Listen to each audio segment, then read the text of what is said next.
Good day, good afternoon, good evening, wherever you are in the world watching this. I'm joined today by a beautiful lady, a chance meeting. Once again, Facebook is connecting incredible people to each other. And my guest today is April Mahoney.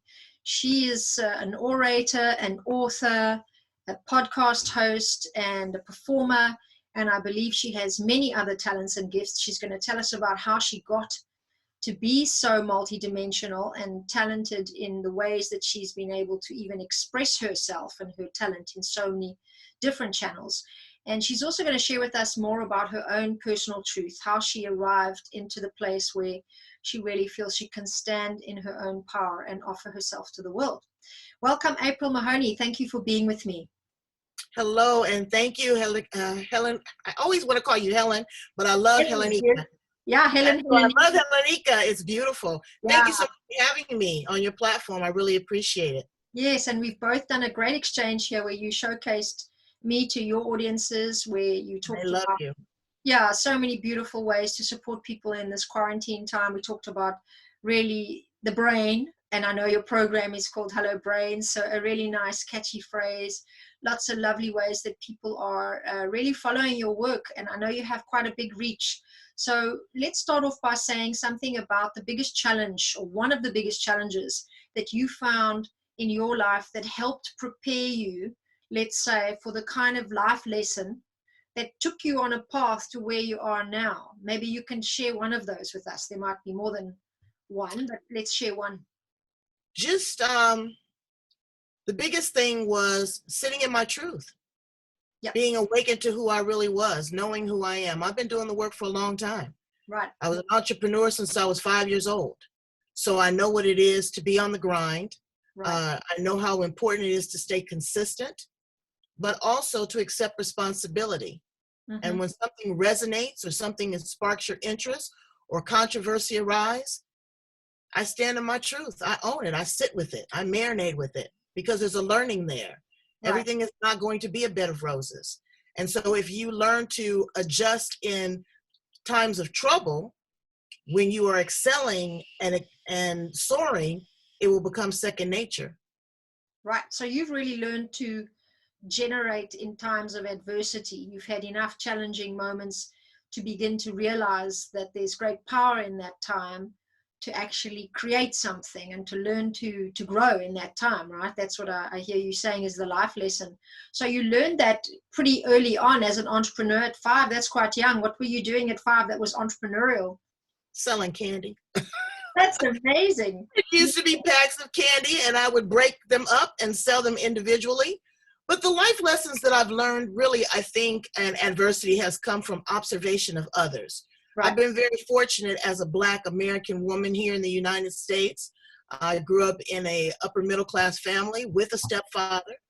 I never have had any of those stereotype situations. My mother and I are great friends. She's 90 years old. She lives with me.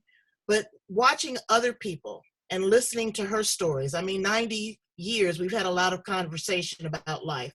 Looking at my father, and the things that he's taught me, or my stepfather, being married to an amazing man and watching him grow up on the streets of South Central, gang violence and, there's a lot of drugs and adversity, but I was able to dodge those bullets because I stayed aware, right.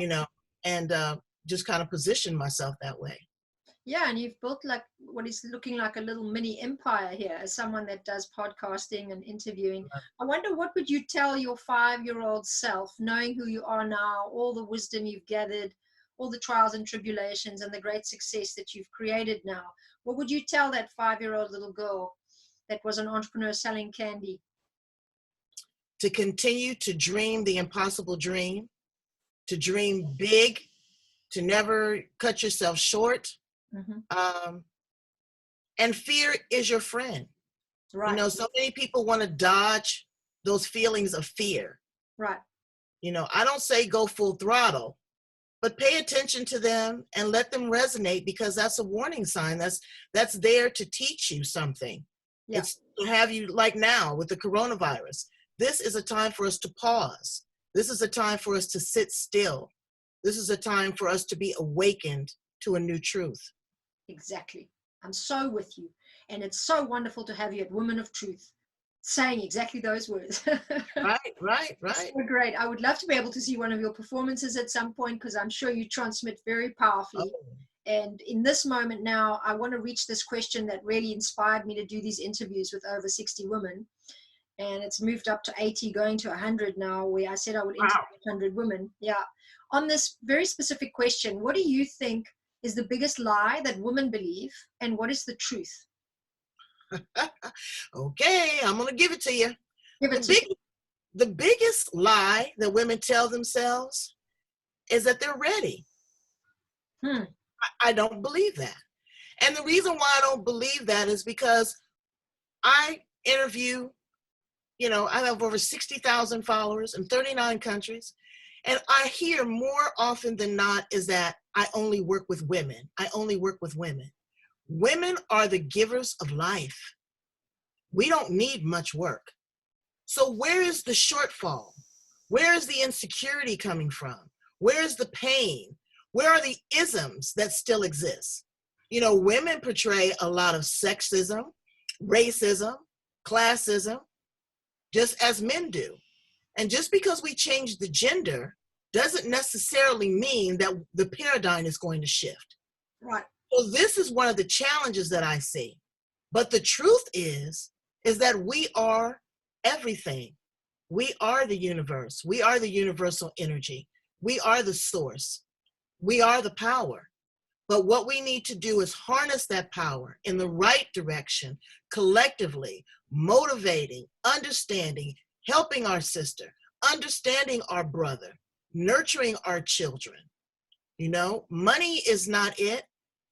Power is not it. Influence is not it. It's loving one another. It's a cohesiveness. It's understanding the frequency and the energy that we put out and that we exude, and what is going to resonate when you pour something organically. What do you want to see grow? That's the truth. All right, sister. I love that.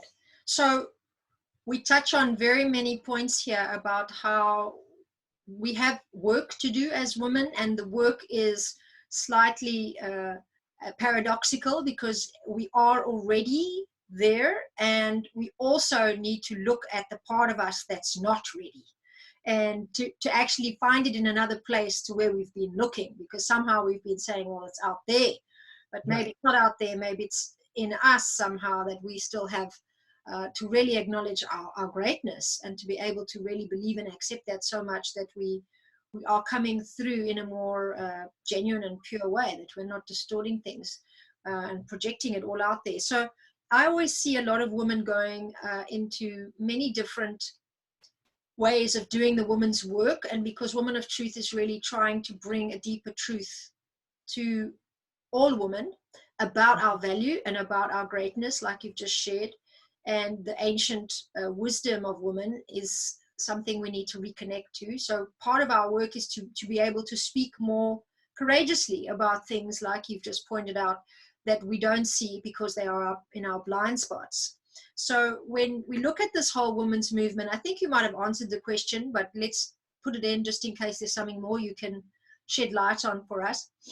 That there seems to be a really huge upsurgence right now of women's gatherings, women really mobilizing more and more of their own resources, really working with this kind of feminine power. And I wonder if you have any thoughts about that, aside from what you've already mentioned, that actually we're not that ready as we think we are. What do you think about this whole movement, and what would you add to it? You use the perfect word, movement. Right. That means that we are forever in flux. Mm-hmm. We are changing. We are sometimes going back. Sometimes you got to move left. Sometimes you got to move right. Sometimes you just have to be centered. I'm hoping that with this movement that we don't see something that occurred here in the 80s among Black women and Black families. There was an influx of the cocaine movement, and a lot of Black men got addicted to cocaine. And the woman became so strong and so independent that she got to the point where she said, I don't need a man. I don't need you. You don't do this. And so once a person feels that they're not needed or they're not wanted, that puts them in a whole different mindset. Women are going to take it over. It is our time. We are here. But I hope that we don't get so strong that we alienate the value of a man. Absolutely. Because there is great value in a man. I've been married to Mr. Magnificent for 35 years, but I've always left a little extra for myself. And I have no problem letting him know that. Because you know, Helen, folks change their mind. People get strange.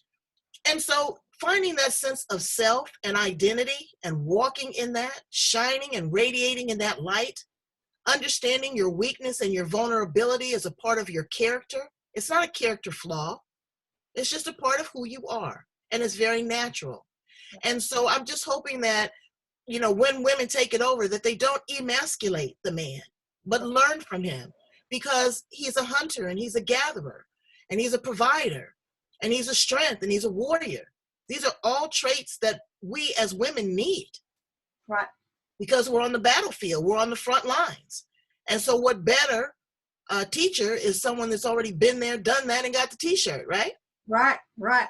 And it's such an important point that we need to be balancing what we have as women with what men bring. There's no need to override any of that. In fact, it would be all imbalanced all over again if we did that. Absolutely. So, and we see signs of it too. So let's hope that we can all be mindfully working in strengthening ourselves as women, but really in that we get real about our weaknesses, our blind spots, what we need to be a little bit more careful about, so that we can also really be ready and we can use all the support that we can gather as well. And what people fail to realize too is that a lot of these strong women have sons.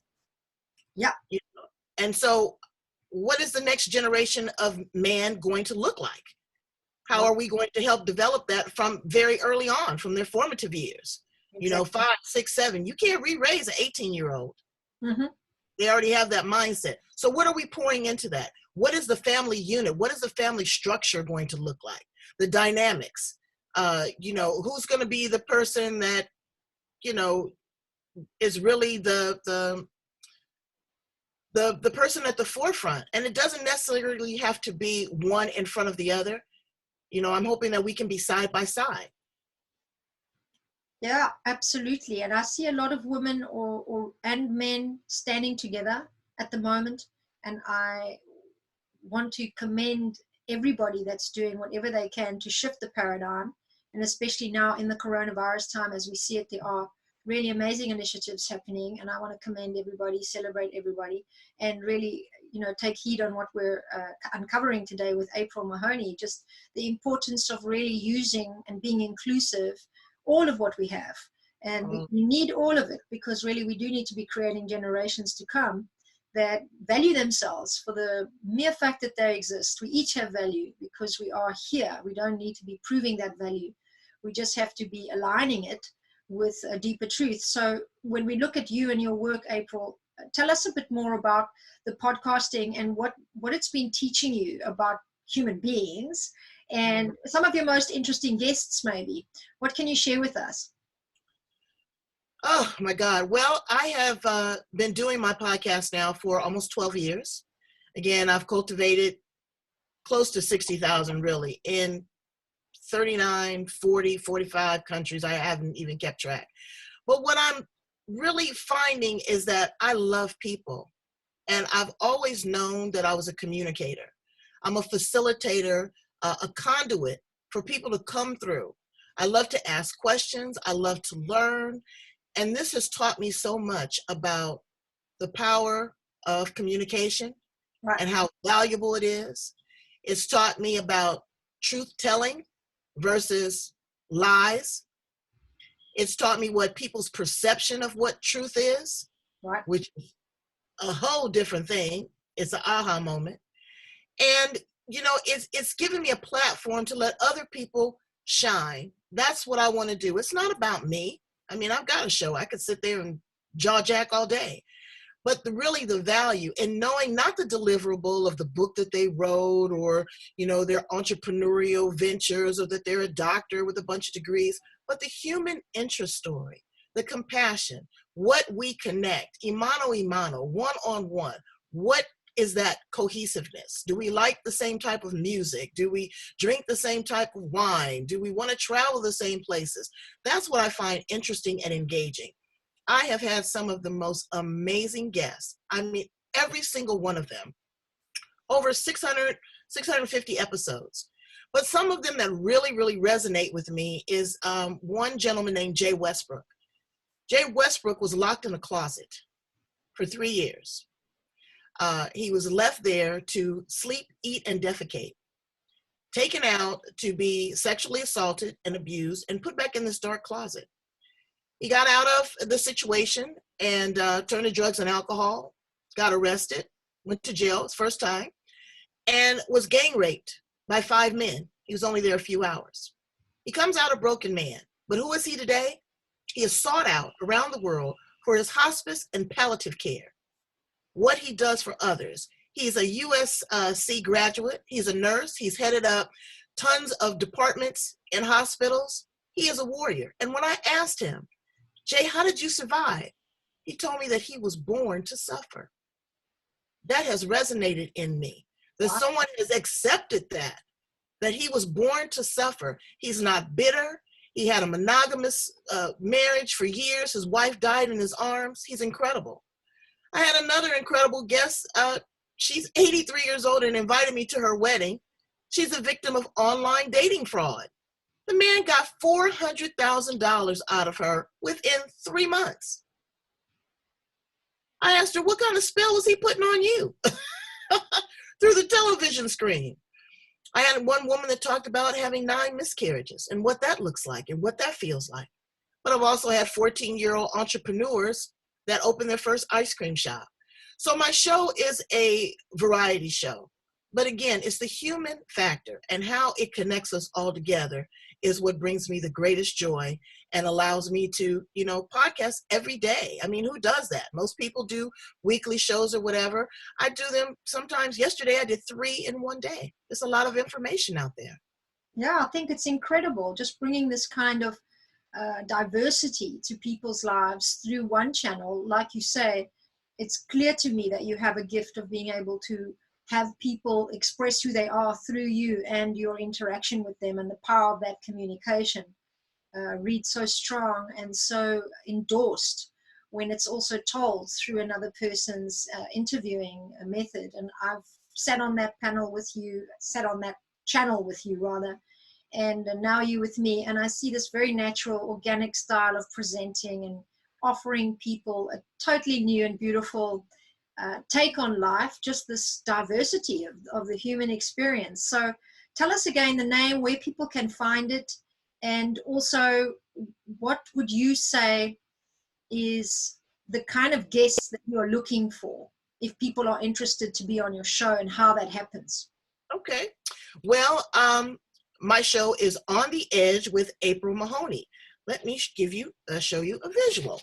I have been on everything, and I just started building my YouTube channel actually, and so I've got about 150 episodes, but this is my logo. You will see it all over the world. My son was in Brisbane, Australia, and he goes, Mom, I can't believe I looked up on the bulletin board and there was your yellow postcard. So that lets me know that I'm making an impact. You can find me on Blog Talk Radio. April is On the Edge, or On the Edge with April Mahoney.